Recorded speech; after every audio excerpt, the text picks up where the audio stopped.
नमस्कार दोस्तों, आप लोगों का बहुत बहुत स्वागत है। दोस्तों आज हम लोग जो है हड़प्पा सभ्यता का क्विज करने वाले हैं। जी हाँ दोस्तों, तो अगर आप हड़प्पा सभ्यता के बारे में कुछ जानते हैं तो आप इस क्विज में भाग ले सकते हैं और इस टेस्ट को पूरा कर सकते हैं। ओके दोस्तों, तो आइए आज का टेस्ट स्टार्ट करते हैं। दोस्तों आप लोग के सामने पहला क्वेश्चन है, हड़प्पा सभ्यता का सर्वाधिक मान्यता प्राप्त काल है, यानी कि हड़प्पा सभ्यता जो है कब से कब तक है। और आप लोगों के ऑप्शन ए में है 2800 ईसा पूर्व से 2000 ईसा पूर्व, ऑप्शन बी में है 2500 ईसा पूर्व से 1750 ईसा पूर्व, और ऑप्शन सी है 3500 से 1800 ईसा पूर्व, और ऑप्शन डी है निश्चित नहीं हो सका। ओके दोस्तों, तो आप लोग का क्या हुआ इसका आंसर, तो कमेंट को जरूर कीजिए। तो इसका आंसर होगा बी। ओके, अब आते हैं क्वेश्चन नंबर 2 पे।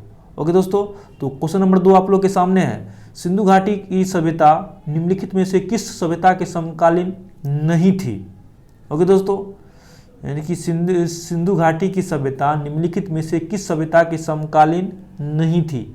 आप लोग के सामने एक है मिस्र की सभ्यता, मेसोपोटामिया की सभ्यता और चीन की सभ्यता, और ऑप्शन डी है ग्रीक की सभ्यता।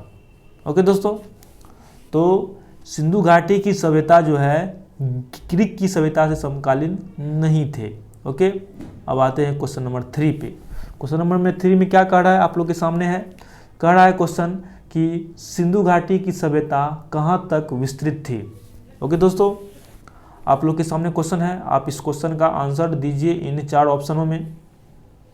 ओके, तो इसका जो राइट आंसर होगा, क्या होगा इसका राइट आंसर, तो ऑप्शन नंबर डी इसका राइट आंसर होगा, यानी कि पंजाब, राजस्थान, गुजरात, उत्तर प्रदेश, हरियाणा, सिंध और बलूचिस्तान। ओके, अब आते हैं क्वेश्चन नंबर 4 पे। ओके दोस्तों, तो क्वेश्चन नंबर 4 में क्या कहा गया आप लोग के सामने है, क्वेश्चन कहा है सिंधु घाटी की सभ्यता में घोड़े के अवशेष कहाँ से मिले हैं। बहुत ही इंपॉर्टेंट क्वेश्चन। आप लोग के सामने ऑप्शन है सुरकोटदा, वनवाली, लोथल, कालीबंगा। क्वेश्चन है सिंधु घाटी की सभ्यता में घोड़े के अवशेष कहाँ से मिले हैं, तो इसका राइट आंसर होगा ऑप्शन ए सुरकुटदा। क्या होगा इसका राइट आंसर, सुरकुटदा। अब आते हैं क्वेश्चन नंबर 5 में। क्वेश्चन नंबर 5 में क्या बोला गया है, सिंधु घाटी स्थल कालीबंगल किस प्रदेश में है। क्वेश्चन है सिंधु घाटी स्थल कालीबंगा किस प्रदेश में है। आप लोग के सामने क्वेश्चन आ गया है, और ऑप्शन है, ऑप्शन ए में है राजस्थान, ऑप्शन बी में है गुजरात, ऑप्शन सी में मध्य प्रदेश, और ऑप्शन डी में है उत्तर प्रदेश। तो इसका जो राइट आंसर होगा वो होगा ऑप्शन ए, राजस्थान में है कालीबंगा। ओके दोस्तों, अब आते हैं क्वेश्चन नंबर 6 पे। क्वेश्चन क्या कहा गया है आप लोग के सामने है, क्वेश्चन कह रहा है इनमें से किस पदार्थ का उपयोग हड़प्पा काल के मुद्राओं के निर्माण में मुख्य रूप से किया जाता था। क्या कहा गया है, किस पदार्थ का उपयोग जो है हड़प्पा काल में मुद्राओं के निर्माण में किया जाता था। ऑप्शन ए में है सेलखड़ी, ऑप्शन बी में है कांसा, ऑप्शन सी में है तांबा, और ऑप्शन डी में है लोहा। तो इसका आंसर क्या होगा, आप लोग इसका आंसर अवश्य दीजिए। तो इसका आंसर होगा सेलखड़ी। ओके, अब आते हैं क्वेश्चन नंबर 7 पर। क्वेश्चन नंबर 7 में क्या कहा गया आप लोग के सामने क्वेश्चन है, क्वेश्चन कह रहा है हड़प्पा सभ्यता किस युग की सभ्यता थी। बहुत ही इजी क्वेश्चन कि हड़प्पा सभ्यता जो है किस युग की सभ्यता थी। तो हम लोग जानते हैं हड़प्पा जो है कांस्य युगीन सभ्यता थी, ऑप्शन ए। अब आते हैं क्वेश्चन नंबर 8 पे। क्वेश्चन नंबर 8 में क्या कहा गया है दोस्तों, आप लोग के सामने क्वेश्चन है, कह रहा है सिंधु घाटी सभ्यता के लोगों का मुख्य व्यवसाय क्या था। सिंधु घाटी सभ्यता के लोगों का मुख्य व्यवसाय क्या था, तो आप लोग जानते होंगे क्या था, तो व्यापार था। ओके, अब आते हैं क्वेश्चन नंबर 9 पे। हड़प्पा सभ्यता के निवासी थे, यानी कि हड़प्पा सभ्यता के निवासी कैसे थे, शहरी, ग्रामीण, यायावर, खानाबदोश, जनजातीय। तो इसका राइट आंसर होगा, क्या होगा, शहरी। ओके, अब आते हैं क्वेश्चन नंबर 10 पे। क्वेश्चन नंबर 10 में क्या कहा गया है, सिंधु सभ्यता के घर किससे बनाए जाते थे। सिंधु सभ्यता के घर किससे बनाए जाते थे, और ऑप्शन आप लोग के सामने है। तो इसका राइट आंसर होगा ऑप्शन नंबर ए, अर्थात ईंट के बनाए जाते थे। ओके, अब आते हैं नेक्स्ट क्वेश्चन, क्वेश्चन नंबर 11। क्या कहा गया क्वेश्चन नंबर 11 में आप लोग के सामने है, हड़प्पा वासी किस वस्तु के उत्पादन में सर्वप्रथम थे? हड़प्पा वासी किस वस्तु के उत्पादन में सर्वप्रथम थे दोस्तों? तो इसका राइट आंसर होगा कपास। ओके, अब आते हैं क्वेश्चन नंबर 12। क्वेश्चन नंबर 12 में क्या कहा गया है?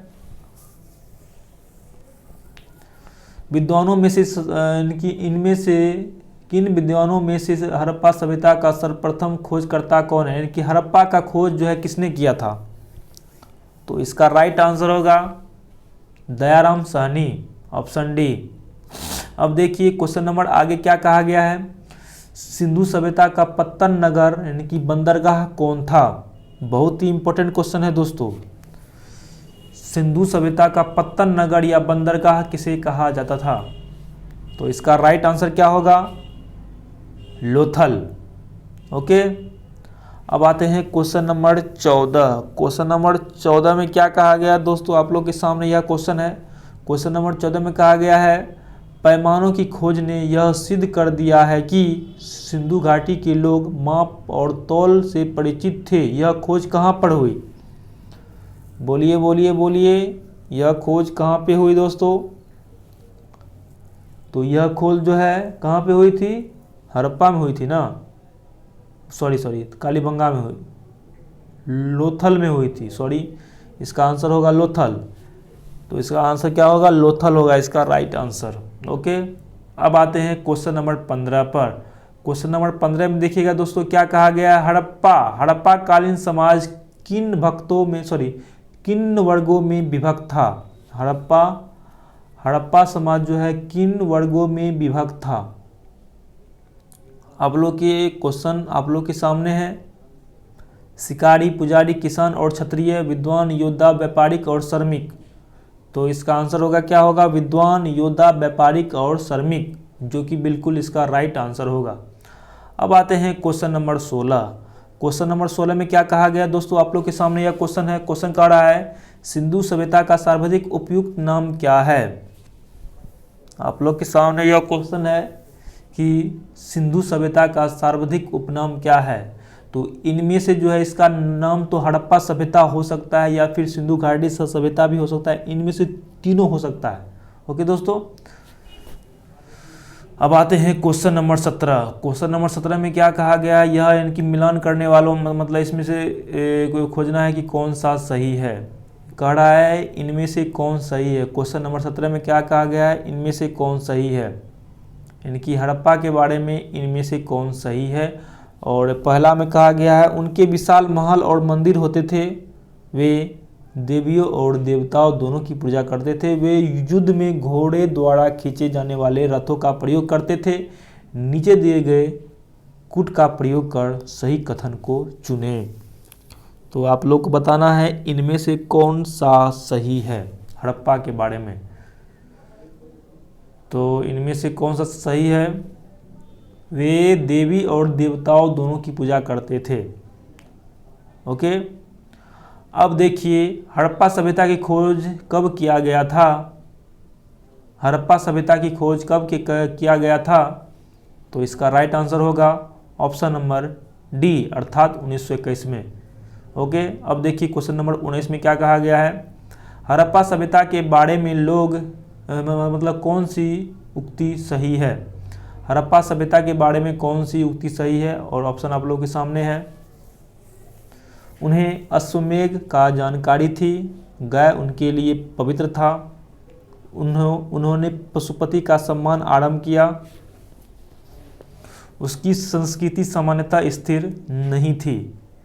तो उसकी संस्कृति जो है सामान्यतः स्थिर नहीं थी। कौन होगा इसमें से? तो इसका आंसर होगा सी, उन्होंने पशुपति का सम्मान करना प्रारंभ किया था। ओके, अब आइए क्वेश्चन नंबर 20 में क्या कहा गया है? हड़प्पा के लोगों की सामाजिक पद्धति क्या थी? तो उचित समतावादी, इसका आंसर होगा ए। ओके दोस्तों, मैं उम्मीद करता हूं कि आप लोग का यह जो पहला क्लास था हड़प्पा के बारे में वह बिल्कुल इनके अच्छा लगा होगा। और फिर जो है कल हम जो है इससे आगे की क्वेश्चन को सॉल्व करेंगे। ओके दोस्तों, कल जो है इसके आगे के क्वेश्चन को सॉल्व करेंगे, यानी कि क्वेश्चन नंबर 21 से जो है सॉल्व करेंगे हड़प्पा के ही बारे में। इसलिए दोस्तों आप लोग जो है हड़प्पा सभ्यता को अच्छा से पढ़ लीजिए। कौन से बुक से पढ़ना है आप लोगों को, तो वो पढ़ना है लूसेंट बुक से। Okay bye.